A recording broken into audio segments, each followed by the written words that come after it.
All right, I just wanted to show everybody this new dividend section of M1, and I'm really glad that they did this now.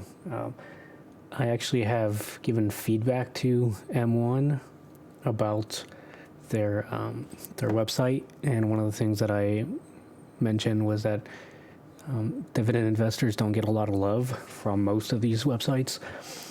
And it seems like, I mean, I'm not going to take credit for it, but it seems like they've listened to what I'm sure is a lot of feedback from people saying that they would like a little more investment data when it comes to dividends. And so they've put together this new dividend income dashboard.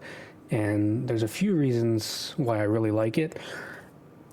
So let's start to go over it and see what the features are. So as you can see, there's a couple options. You can look back. You can look back at the prior year. So it's July of 24 when I make this video. So I can look back at 2023.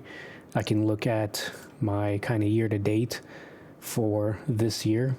But what's nice is I can also look forward 12 months. And when I say 12 months, I mean from July 24 to July 25. So literally the next 12 months, not like 2025, January to December.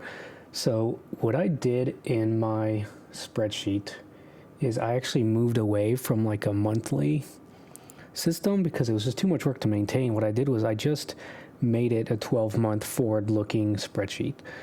And this was right before they brought this out. So it actually does almost the same thing, and in some cases better than what I had very tediously set up on an Excel spreadsheet. So looking at this year so far, we can see that I'm averaging 121. But if we look at the next 12 months, it's 126.57 now. In my spreadsheet, which again is very manually done, very tediously done, I have it at 125 and some change, 125.61. So you can see that, I did a pretty good job on my spreadsheet. I have it less than $1 difference from what they tell me it's going to be the next 12 months.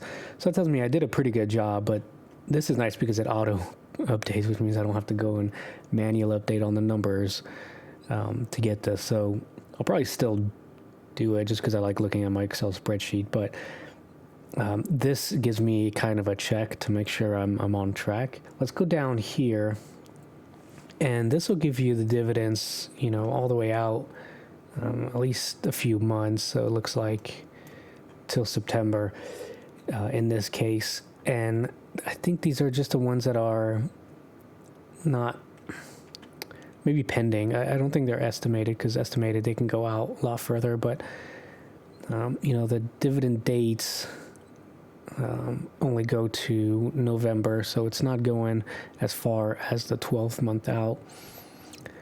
But in any case, you get a good idea of what's coming up. And what's nice is this will obviously change every time you put money. So if you drop some money in, all this will change automatically without you having to update all the numbers in a spreadsheet. But then we go down here, and normally it shows all of them. I think it's just the website acting funny. But right now it's only showing a few. But other times when I've logged in, it shows me every holding that I have, and whether they're all quarterly or monthly. Let's see if I can refresh it. No, it might just be the website acting up, but normally it shows all of them. I don't know what's going on here, but in any case, it'll tell you if they're quarterly or monthly.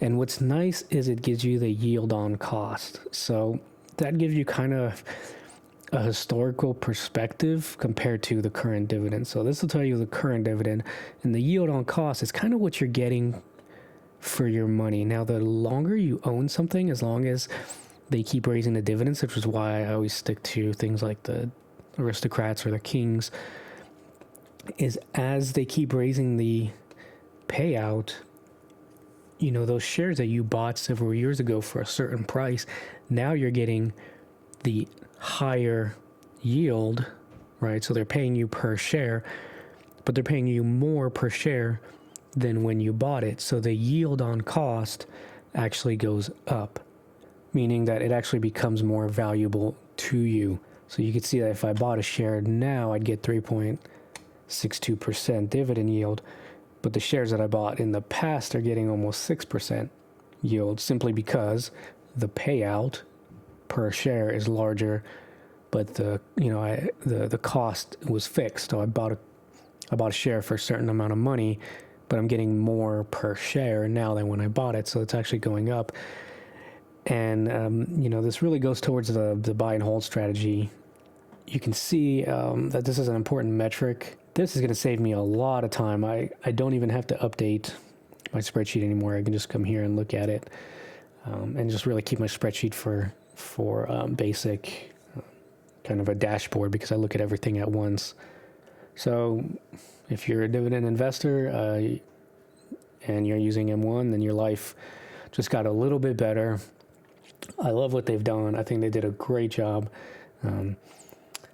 One thing I would like to see is maybe like a weekly breakdown. Now, Fundrise did that. Fundrise did the same thing, where they started to get more granular with the data, and they actually have a monthly and a weekly breakdown of the performance.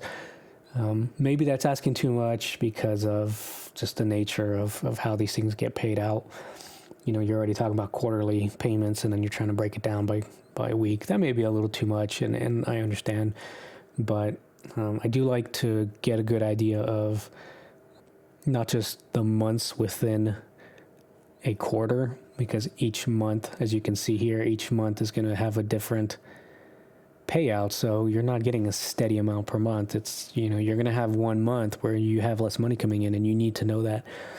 And I think it kind of helps also to have the same thing for the weeks. That way, if you have, 4 weeks in a month, that, let's say your third week, you just don't have as much money coming in, and you have to make sure you budget for that.